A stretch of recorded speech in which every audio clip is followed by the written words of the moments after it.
दुबईत अडकलेले कराडमधील 21 जण सुखरूप परतले. रात्री उशिरा शहरात आगमन.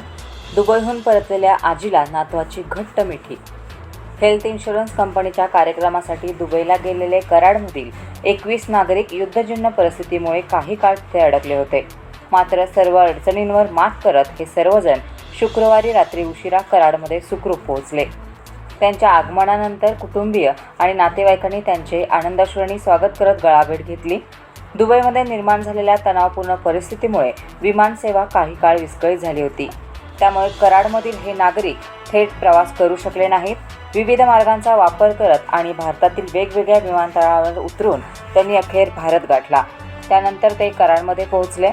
घरात पोहोचताच कुटुंबियांचा आनंद ओसंडून वाहताना दिसला. नातेवाईकांनी त्यांना गळाभेट देत स्वागत केले. घरातील चिमुकल्यांनी आनंदाने उड्या मारत आजी आजोबांना बिलगून आपला आनंद व्यक्त केला. काही कुटुंबियांच्या डोळ्यात आनंदाश्रूही पाहायला मिळाले. दुबईमध्ये असताना काही काळ भीतीचे वातावरण होते. मात्र दुबई प्रशासन, भारत सरकार तसेच माध्यमांकडून मिळालेल्या माहिती आणि सहकार्यामुळे धीर मिळाला. त्यामुळे आम्ही सुरक्षितपणे भारतात परतू शकलो अशी प्रतिक्रिया कराडमध्ये पोहोचलेल्या नागरिकांनी व्यक्त केली.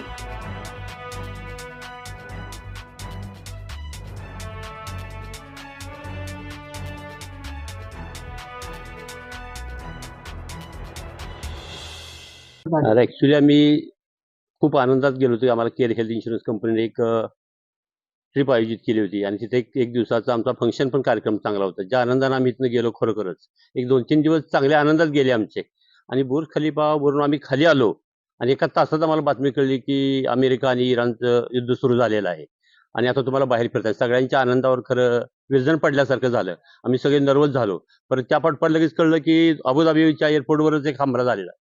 इकडं बुर्ज खलिफावर एक हल्ला झालेला आहे. त्यामुळे सगळी आमची लोक नाराज झाली. प्रश्न आम्हाला पटायला लागला की आता तेवढ्यात तिसरी बातमी आमच्यापर्यंत आली की एअरबेस बंद केलेला आहे, की तुम्हाला विमानसेवा बंद केली आहे, तुम्हाला काय भारतात जाता येणार नाही. 1 दिवस झाला, 2 दिवस झाला, परत वेगवेगळ्या बातम्या मीडियावर येऊ लागल्या. ॲक्च्युली आम्हाला पण तिथं परिस्थिती त्या मीडियावर कळायला लागली. मग इकडं आमचा संपर्क सुरू झाला, तिकडं संपर्क सुरू झाला. विमानसेवा बंद, बाहेर फिरता येईना, परिस्थिती अगदी हाताबाहेर जायला लागली असं वाटायला लागलं.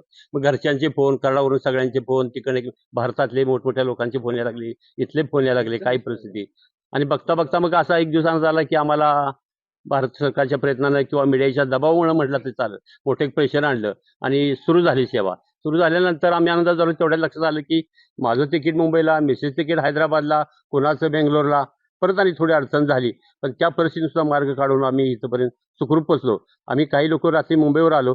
काही आमचे घरातलेच मेंबर म्हणजे मिसेस असतील, आमच्या मित्रांच्या पत्नी सुनीता माने असतील, आमचे सर सुरेश असतील, त्यांच्या मिसेस काही हैदराबादला उतरल्या आणि त्या आत्ताच इथं दाखल झाल्या. आणि एक आनंद वाटला आम्हाला. या सगळ्या गोष्टीतून आम्ही सही सलामत बाहेर पडलो. आणि परत केअर हेल्थ इन्शुरन्सचं आणि तुमचं मीडियाचं आणि शासनाचं सुद्धा, सातारा कलेक्टर ऑफिस असेल, या सर्वांचं मनापासून आभार आहे. आम्हाला ह्यातून बाहेर घेता आलं आणि आम्ही सुद्धा बाहेर पडलो. धन्यवाद.